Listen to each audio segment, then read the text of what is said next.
ମୋ ନାଁ ଗତିକୃଷ୍ଣ ରାଉତ କାମାକ୍ଷାନଗର ମୋହନପାଳ ସୋସାଇଟିର ପ୍ରେସିଡେଣ୍ଟ ମୁଁ।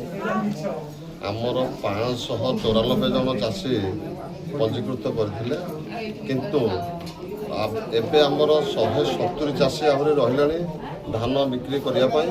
ବହୁତ ହଇରାଣ ହେଉଛନ୍ତି ଚାଷୀମାନେ, କିନ୍ତୁ କୌଣସି ମିଲର ଆଉ ଆସୁନାହାନ୍ତି।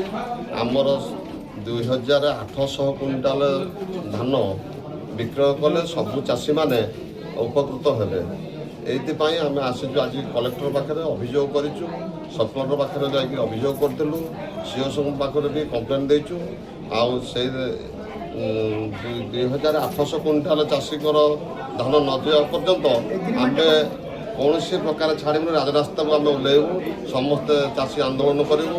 କାହିଁକିନା ଚାଷୀଙ୍କର ଯଦି ଧାନ ନ ଯାଇପାରିଲା ତାହେଲେ ଆମ କ'ଣ ଆଗକୁ ଆମେ ଦେଶକୁ ନେଇପାରିବା।